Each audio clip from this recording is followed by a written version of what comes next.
So, General, let's start with Afghanistan, since it's so much in the news right now. As you well know, the U.S. has now been fighting there for more than 18 years. More than 2,300 U.S. military personnel have been killed. The toll on the Afghan side is 500,000 killed and wounded. The war has also cost the United States close to $1 trillion. With all of that as background, how optimistic are you about the peace treaty now being negotiated? Well, let me first of all say thanks for inviting me to do this. Thanks to all of you for being here. First, let me just say that nobody wants to end endless wars more than those who have actually been fighting the endless wars and know firsthand the price, the sacrifice, and the cost of those wars. So no one is more supportive of concepts for reconciliation or agreements or so forth. And let's remember that one of the keys to the reduction of violence in Iraq during the surge by some 85% was actually a reconciliation initiative that ultimately brought about 103,000 of our former adversaries onto the side of the government. When it comes to Afghanistan, I have reservations about the agreement that we're pursuing right now. I'd love to see it work, but again, you asked me what I think the prospects are. It's not the most propitious of circumstances to get an agreement with an enemy if the enemy knows that you very much want to leave.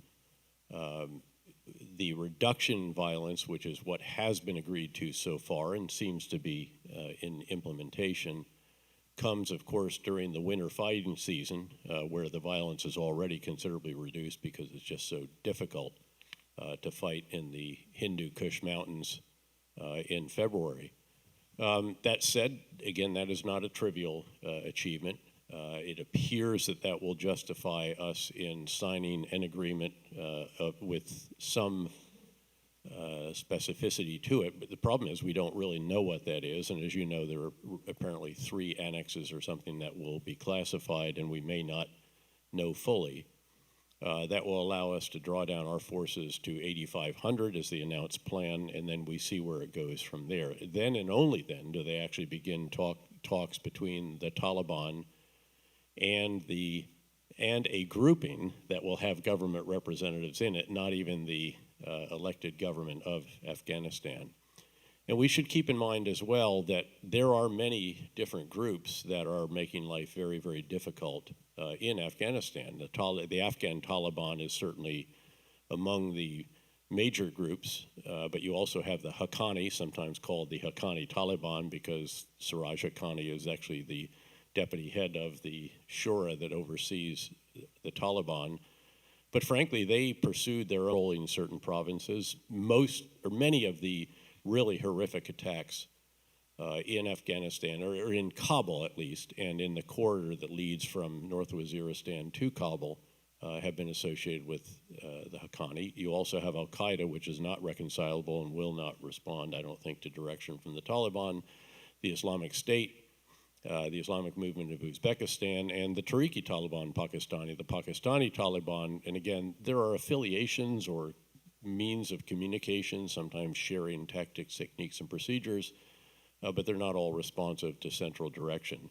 So I think you have to be measured about what it is you think that can be accomplished. I would point out what I think is quite significant is that we have been able to go from 150,000 troops when I was privileged to command the International Security Assistance Force, some 100,000 of which were U.S., the others were NATO and other partners from around the world, down to roughly now 13,000 Americans and another 4,000 or 5,000-ish of, again, NATO and non-NATO partners, and have been able to continue to achieve the objective that led us to go to Afghanistan in the first place, which was to eliminate a sanctuary held by Al-Qaeda under Taliban rule at that time in eastern Afghanistan, in which the 9/11 attacks were planned and where the initial training of the attackers was conducted. We went in to eliminate that sanctuary.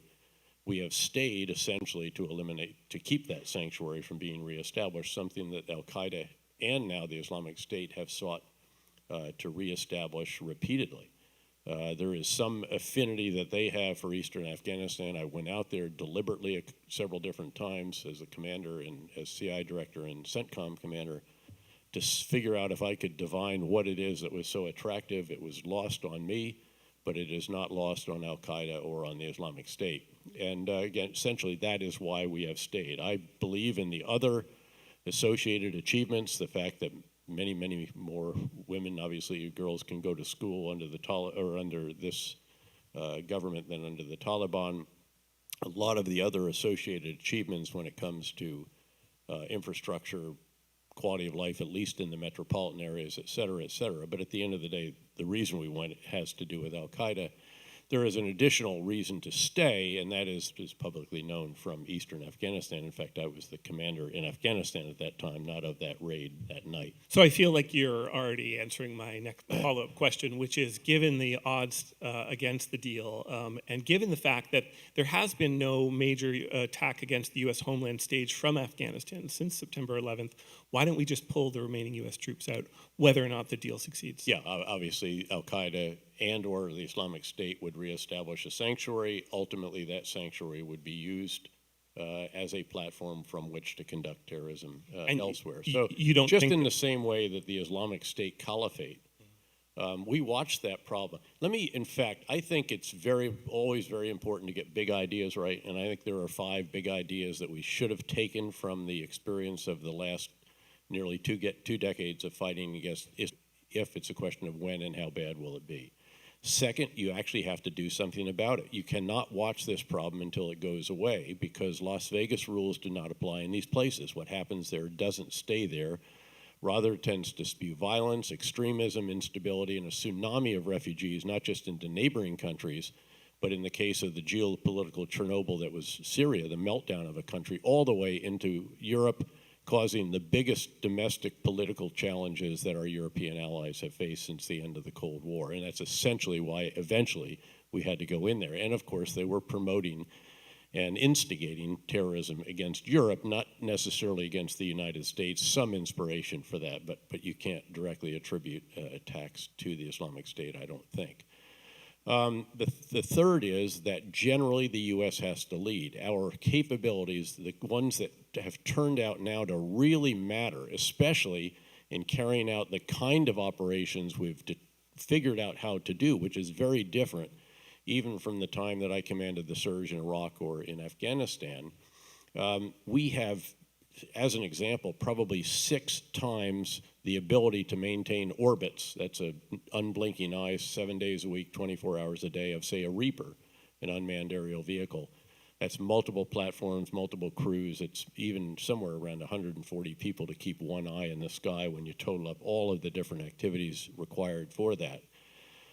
So we almost always have to lead. The U.S. spends not just more than all of our other 27 NATO allies put together, we spend more than twice as much than all of the others. That's a different debate, but that is the reality of today. Having said that, we want allies. I believe in alliances. I believe in coalitions. No matter how much coalition maintenance takes out of a commander's time and effort and everything else, and having commanded a fighting coalition with over 60 countries, I can tell you I have some knowledge about that. Churchill was right when he said the only thing worse than fighting with allies is fighting without them. And we want Muslim countries, because this is a fight for the heart of the Islamic world. This is an existential struggle. Many, many more of the Islamic faith have been killed by Islamist extremists than have those of other faiths. The fourth is, this is hugely important. You cannot counter terrorists like Al-Qaeda, the Islamic State, and their associates with just counter-terrorist force operations. In other words, you just can't drone strike or Delta Force raid your way out of this problem. You have to do some of that, inevitably. That becomes an element of a comprehensive civil military campaign, and whether you want to call it counterinsurgency or whatever, it has all of the components. It needs to have all the components of the campaign that Ambassador Crocker and I oversaw during the surge in Iraq. But, and this is a huge but, we do not want to be doing most of those. We want the host nation forces to be doing the fighting on the ground. We will enable them with, again, these intelligence, surveillance, and reconnaissance platforms, precision strike from the air, intelligence fusion, and other capabilities that we can uniquely bring. We now meaning the coalition, not just the U.S., although it undoubtedly will be U.S.-led in most cases, except some, France and Mali and so on.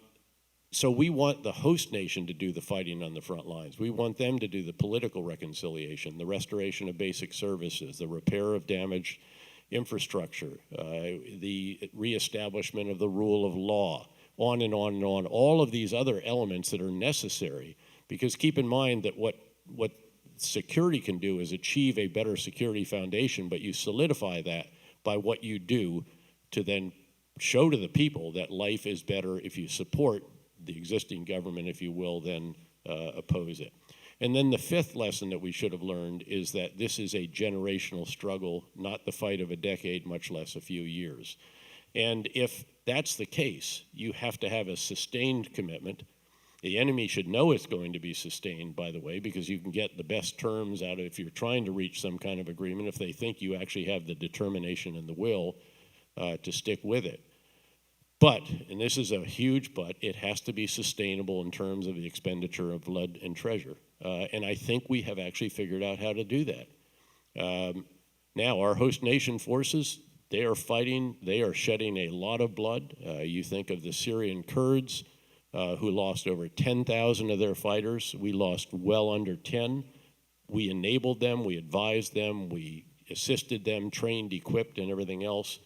But again, that becomes a sustainable situation. And, you know, I know you're aware of the Chicago Council of Global Affairs, who does surveys, and the latest headline from one is that American public support for U.S. troops in the Middle East has grown.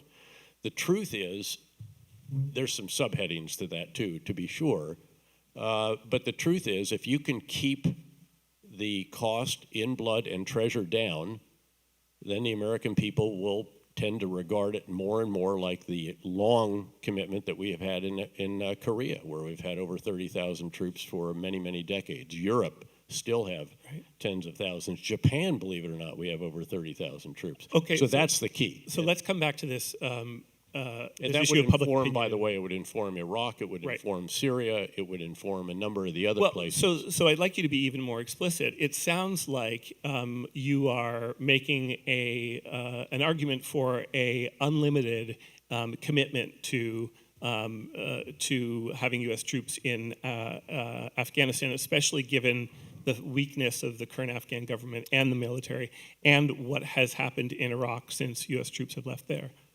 Not unlimited by any means, limited by the in terms of duration term. And again, yes, but again, it has to be sustainable, sustained commitment, just as we have achieved in a number of other places where there have been security interests that have been significant. Again, we took our forces, the combat forces, out of Iraq. And the proximate cause for the deterioration of Iraq after 3.5 years after the surge, which had gone really quite well, that violence had gone down even further, was not our removal of the troops. It was the Prime Minister's actions to reignite sectarian violence by very sectarian activities, firing or pressing legal charges against the vice president of Iraq, the senior Sunni figure, and his security detail, then the Minister of Finance, another very senior Sunni Arab figure, and then a Sunni parliamentarian from Anbar province, then putting down peaceful demonstrations violently, and all of a sudden you've just torn the fabric of society apart that we worked to put back together during the surge. Now, what is not arguable, and so it's arguable about whether if we'd kept 10,000 troops in a 4-star, maybe we could have influenced that. Again, very arguable. What is not arguable is that we could have helped the Iraqis much more rapidly to have the counter, if you will, when the Islamic State then came back into Iraq. Keep in mind that it was taking the eye off al-Qaeda in Iraq, which was by then the Islamic State, that allowed them to get back up in a context in which the Sunni Arabs were once again disgruntled, feeling alienated, and so forth. And that allowed al-Qaeda, in the form of now the Islamic State, to drift into Syria, gain considerable additional power, forces, leaders, weapons, vehicles, money, everything, and then sweep back in. And then had it not been for the U.S. going back in, of course, and you know, there's an irony there. We left ostensibly because we couldn't get a parliamentary approved status of forces agreement. At the end of that administration, we had 5,500 U.S. forces in a country without a parliamentary approved status of forces agreement. Now, again, the key is how can you do this as absolutely efficiently and economically and, again, drive the cost down? Because let's keep in mind, the really big idea is that as the national security strategy and the national defense strategy make very clear, we are in an era of resurgent great power rivalries. And if that's the case, then rightly you have to refocus, as the previous administration began the process of doing, the rebalance to Asia, where the history of the future will be written. But a superpower has to keep a lot of plates spinning. And you have to know which are the biggest ones. And the biggest one is not fighting Islamist extremism anymore, but it still is a plate that needs to be kept spinning, I think, because again, if you don't do it, you will eventually have to do something. We hesitated for years about Syria. Our policy declarations vastly outstripped what it turned out we were willing to do. Ultimately, as the Islamic State established a caliphate, and that was doing so much damage to our NATO allies in Western Europe, we had to do something. If you think about it, could we not have done a no-fly, no-drive zone vastly earlier? Essentially, by the way, northeast Syria is a no-fly, no-drive zone, at least the area for which we still have demarcated, if you will, as our responsibility. So let's return to this question of public too as the bulwark of the liberal order and willing to use military force to sustain it, or whether it should seek to play a more restrained role instead. Quincy favors the latter view, but they're also riding a wave of public opinion, which we see demonstrated in lots of other ways as well, including popular support for Donald Trump and popular support for Bernie Sanders and other opinion polls, which suggest a lot of skepticism towards and fatigue towards prolonged international engagements. This was something that President Obama was acutely aware of from the time he became president. Nation building at home. I mean, exactly, who can argue with this? Right. Look, I'm for restraint as well, as long as you also achieve your national objectives. Well, and so this leads to the question: how do you define this? How can intervention still? Where is the threshold for quote intervention? Well, let me ask. Now, let me put the question this way: then invade Iraq or invade Afghanistan. New engagements with American troops on the front lines, risking major casualties, as opposed to these very long-term engagements, which don't make headlines because they don't produce a lot of bloodshed. I'm talking about new, sustained commitments. I mean, without sketching out what it is, what the national interests are, or how vital are the vital national interests. And of course, keep in mind that some of these very how much of a threat to the kind of interventions that you think are important is this new public mood? And do you think that public attitudes are actually somewhat plastic on these issues, and that if a commander-in-chief sells the issue to the public by explaining why a new commitment is important to Americans at home, that that attitude can be shifted in a way sufficient to support an engagement? Having been an economics professor during a brief period of my life, I learned that you can never go wrong by beginning by saying, it depends. And obviously, it depends. How vital are the vital national interests you're talking about? I mean, again, I think everyone is chastened by the experience of Iraq and Afghanistan. We were chastened by our experience in Vietnam, by Mogadishu, and some others, I think, have all been reminders that when you roll the iron dice, as Bismarck turned them, and make the decision to go to war, that it always doesn't turn out exactly the way I mean, I was the guy within the first week in the invasion of Iraq as a two-star division commander at that time, who turned to a journalist, Rick Atkinson, forgetting that everything I said was on the record, and said, tell me how this ends, because it was very clear already that the assumptions that we'd made were not coming true. And beyond that, then we exacerbated that by taking two policy decisions that were really quite catastrophic: firing the Iraqi military without telling them what their future was, and then debathification without an agreed reconciliation process. Don't get me wrong, we needed to do disarmament, demobilization, reintegration. That should have been the process, instead of just saying you're all fired, which then sent hundreds of thousands onto the streets with their only incentive to fight the new Iraq rather than to support it.